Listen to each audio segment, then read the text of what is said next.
বিজেপির জেলা সভাপতি বিমলেন্দু রায়ের পাথরকুয়ারি মহলের দুর্নীতির প্রতিবাদে অব্যাহত প্রসঙ্গত বিগত বহুদিন থেকে উদারবন রেঞ্জের অন্তর্গত চণ্ডীঘাট মাইনর মিনারেল ইউনিটের নামের পাথর মহলের বিভিন্ন ধরনের দুর্নীতির অভিযোগ তুলে প্রতিবাদ করে আসছেন স্থানীয় জনগণ, কিন্তু তাদের প্রতিবাদে কোনো কাজই আসছে না।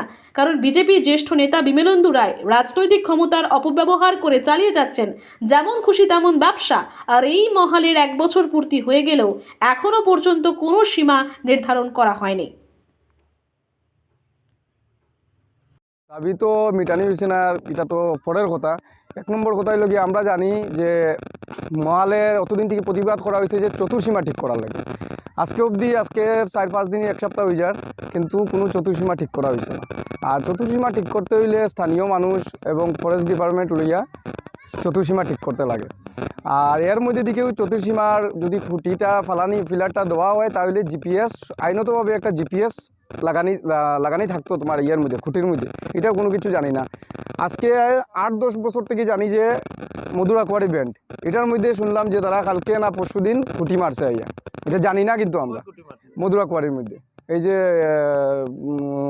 কি তার নামটা ভুলে গেছি আমি, মধুরা মাঝখান যেটা যে এই নীরদ দাসের বাড়ি যেদিকে যাওয়া যায় রাস্তাটা, এখানের মধ্যে তারা খুঁটি মারছে। যাই হোক, হ্যাঁ, সমিতির রাস্তার মধ্যে আমরা এটা শুনছি গেল 1 নম্বর।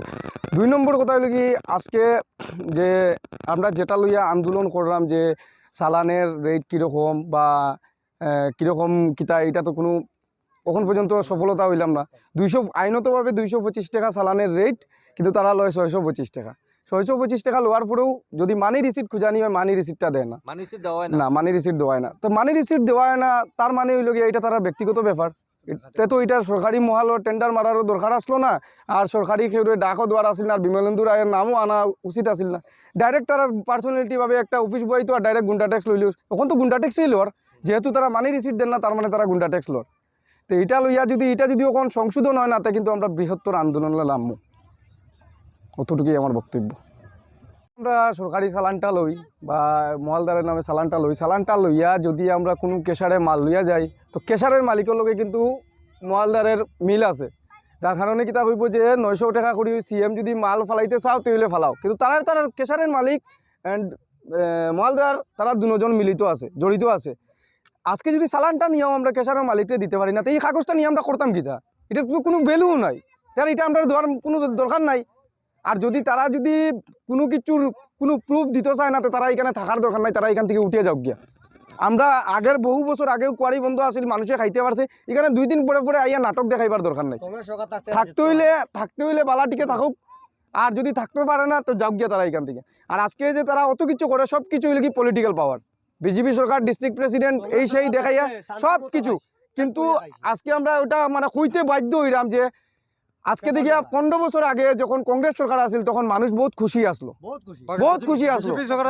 বিজেপি সরকার আমরা বানাইছিলাম কিতার লাগিয়ে, আমরা সুবিধার লাগিয়ে, কিন্তু এখন দেখছি আমরা সুবিধা না, আমরা উপরে দুর্নীতির উপরে মানে জাস্ট খালি অত্যাচার চলিয়ে যান, গরিব মানুষের উপরে খালি অত্যাচার। ঠিক আছে, ওটাই বলি। আমরা গরিব মানুষ, আমরা বিজেপি সরকারের ভোট দিছি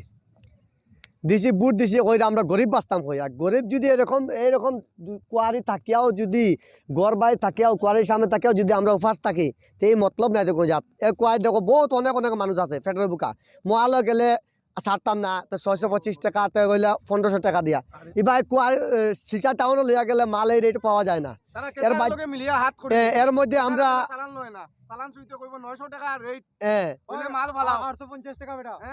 মানে তারার মহালদারে আর কেশারের পার্টির মালিক পার্টি একলগে মিলিয়া স্যার যে গাড়ির মালিক সকলকে মারি লিত। মহালের লগে কিন্তু গাড়ি কেশারের মালিক সকলের ট্রাম্পস আছে, যার কারণে কর যে তোমরা চালান চুইতে 900 টাকা হইলে মাল ফালাও, আর নাইলে ফালাইও না। আর মালিক সকলে কয় ওই রেটে মাল দিবাই, তা আমরা লইমু না, তো লইতাম না। গরিব বলা কি করতে পেটের বুকে, এখন তারা যে টাকা 600 টাকা রেট এখন 300 টাকা দেওয়া বাধ্য। কেন এখন না নিলে মহালে ছাড়েন না, তারা মহালে দিত, রাস্তা মহালে দিত, তারপরে কত রকম ফরেস্ট দিত, সেইগুলা দিয়া তারা টিকে না, এখন রেট কমে যায়। আমরা গাইলে যে সময় থাকি রাস্তার মধ্যে, এসব ফরেস্ট অফিস করি না, এতে ভিতরেও থাকি, জেলা সিসি ক্যামেরা দেখা যায়, সিসি ক্যামেরার ভিতরেও থাকি। এর মধ্যে তারা কি তা হয় ফরেস্টে আইয়া রানিং দিয়া দেখিয়া যায় যে গাড়িগুলা আছে নি ভাগি গেছে এর মতলব কি তারা কইয়া দিছে ফরেস্টে গাড়িগুলা চেক করো আর আমরা ওটা তারা কথা। ফরেস্ট ডিপার্টমেন্ট তো সরকারি, এটা পার্সোনালি কেমনে হইলো? তারার কোথায় ফরেস্ট ডিপার্টমেন্ট উঠতো বইতো, এটার রিজনটা কি আমরা ওটা জানতে চাই। মহালে তারা টাকা যেটা দেওয়ার কইলো লগে- ফরেস্টে, এটাই ফরেস্ট